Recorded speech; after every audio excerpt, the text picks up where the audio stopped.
Hello students, कैसे हैं आप सब लोग। प्राइम क्लासरूम में आपका स्वागत है। आज की वीडियो में हम आपको बताने वाले हैं स्केलर एंड वेक्टर क्वांटिटी आपकी क्या होती हैं और इनके बीच में क्या डिफरेंस होता है। अगर आप हमारे चैनल पर नए हैं तो हमारे चैनल को जल्दी से सब्सक्राइब करें। इसी के साथ हम अपनी वीडियो स्टार्ट करते हैं। Scalar and vector quantity, last video जो मैंने बनाई थी उसमें मैंने आपको डिस्टेंस एंड डिस्प्लेसमेंट समझाया था। उसमें मैंने आपको बताया था कि जो हमारा डिस्टेंस होता है वो आपकी एक स्केलर क्वांटिटी है और जो डिस्प्लेसमेंट है वो आपकी एक वेक्टर क्वांटिटी है। तो मैंने उस वीडियो में आपको ये भी बताया था कि इसके लिए मैं जो है आपकी एक नेक्स्ट वीडियो बना दूंगी जिसमें आपको ये डिटेल में समझाएंगे। तो यहाँ देख लेते हैं कि आपका स्केलर और वेक्टर क्वांटिटी जो है वो क्या होता है। स्केलर में आपको बताया गया था कि स्केलर क्वांटिटी जो होती है उस क्या जो होता है इसमें मैग्नीट्यूड होता है, एज ओनली मैग्नीट्यूड।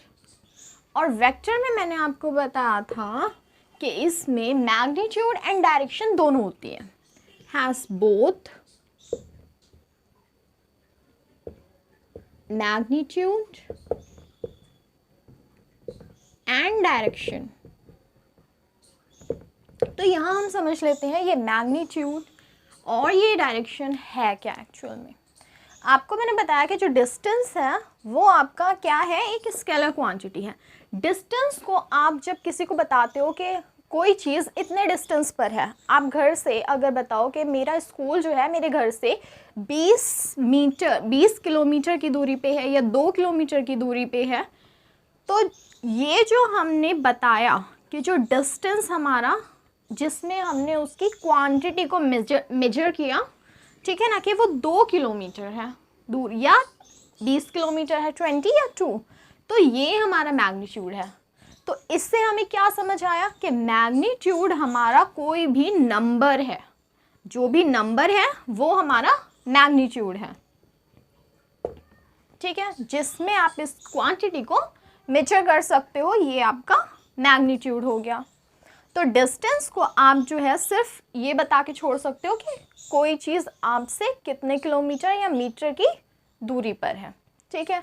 अब वेक्टर क्वांटिटी में आपको बताया मैग्नीट्यूड तो है ही इसमें, इसके साथ साथ इसमें डायरेक्शन भी है। दैट मीन्स आप बताओ कि आपका जो घर है, घर से आपकी जो स्कूल की दूरी है वो आपकी कितनी है, 2 किलोमीटर्स है।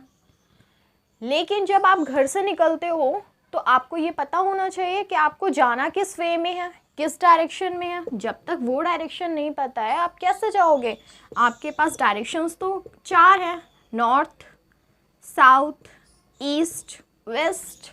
आपका घर इस जगह है तो आपको 2 किलोमीटर जो जाना है वो किस वे में जाना है, किस डायरेक्शन में जाना है।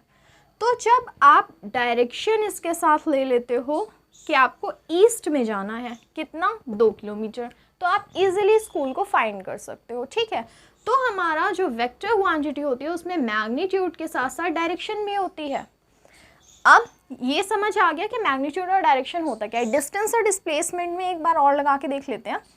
माना आप ए पॉइंट से चलना स्टार्ट हुए, आप जो है किस साइड चले, इस साइड चले, ठीक है।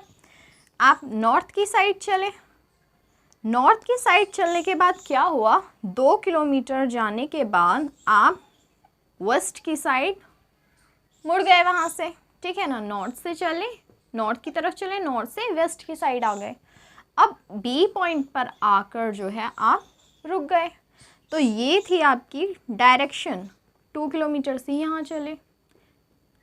अब अगर आपको इसका डिस्प्लेसमेंट निकालना है तो डिस्प्लेसमेंट तो हमारा क्या होगा, शॉर्टेस्ट जो आपकी दूरी थी वो थी। दैट मीन्स ए से बी की दूरी आपकी ये थी। तो जब तक कि आपको डायरेक्शन नहीं पता आप डिस्प्लेसमेंट नहीं निकाल सकते। डिस्प्लेसमेंट के लिए जो है आपको डायरेक्शन की ज़रूरत है। डिस्टेंस में जो आपने डिस्टेंस लिया था, डिस्टेंस में आप नॉर्थ गए, वेस्ट गए, लेकिन हम जो है 2 किलोमीटर, आप टोटल 4 किलोमीटर चले, उसमें आपको ये बताने की ज़रूरत नहीं कि आप किस डायरेक्शन में गए। लेकिन जब आप डिस्प्लेसमेंट निकालते हो तो आपको पता होना चाहिए वो 4 किलोमीटर आप कहाँ चले थे। पहले 2 किलोमीटर नॉर्थ में, देन 2 किलोमीटर वेस्ट में 90 डिग्री के एंगल पे। तो आप जो है यहाँ पे डिस्प्लेसमेंट इजीली निकाल सकते हो, लेकिन अगर डायरेक्शन ना पता हो तो नहीं निकाल सकते। इसके अलावा जो हमारा स्केलर और वेक्टर क्वांटिटी है, मैंने बताया मैग्नीट्यूड है। तो अगर वेक्टर क्वांटिटी जो आपकी स्केलर क्वांटिटी जो है उसका मैग्नीट्यूड चेंज हो जाता है तो आपकी स्केलर क्वांटिटी भी चेंज हो जाती है। दैट मीन्स आपको बताया कि हम जो था 2 किलोमीटर्स की बात कर रहे थे, तो 2 किलोमीटर आपका जो था क्या था, मैग्नीट्यूड।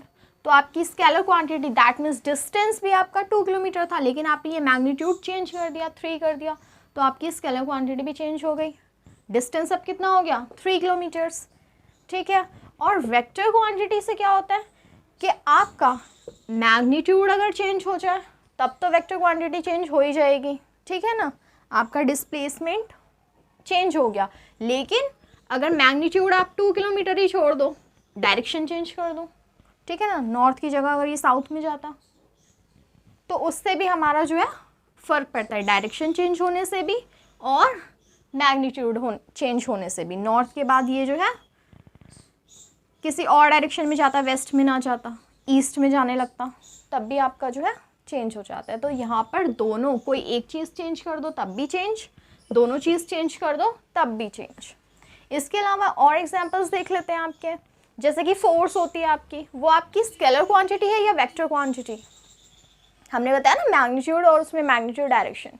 अब हम कुछ एग्जांपल्स देख लेते हैं कि वो क्या है। फोर्स की बात करते हैं, स्केलर है या वेक्टर, ये आपकी वेक्टर होगी। फोर्स आपको पता है कि आपको फोर्स किसी चीज़ पर कितना लगाना है, ठीक है, लेकिन आपको ये भी पता होना चाहिए कि आपको फोर्स जो है वो किस डायरेक्शन में लगाना है, वरना आपकी वो फोर्स जो है क्या हो जाती है, वेस्ट हो जाती है।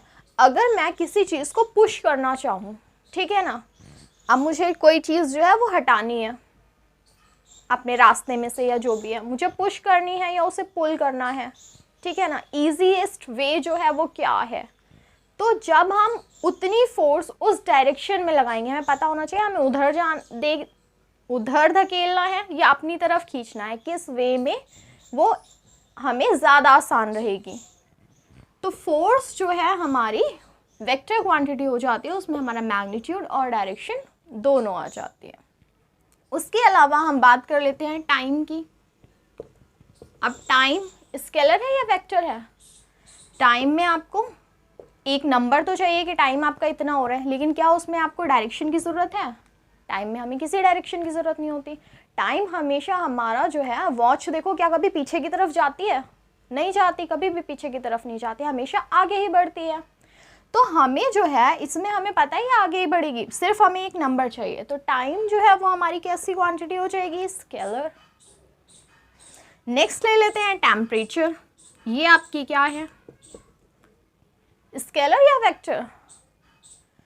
अब टेम्परेचर जो है वो हमारा स्केलर भी है और वेक्टर भी है। कैसे, टेम्परेचर जब आप मेजर करते हो कभी भी तो आप बता दोगे कि 40 डिग्री सेल्सियस है आज का, कल का हम पूछें 38 डिग्री था, ठीक है। तो ये आपकी क्या हो गई, स्केलर क्वांटिटी। लेकिन जब हम बात करते हैं टेम्परेचर जो है कल से आपका बढ़ा है या कम हुआ, इंक्रीज हुआ या डिक्रीज हुआ, उसके बढ़ने या कम होने की बात करते हैं, तो वो वेक्टर क्वांटिटी बन जाता है। टेम्परेचर डिपेंड करता है कि किस वे में उसकी बात की जा रही है।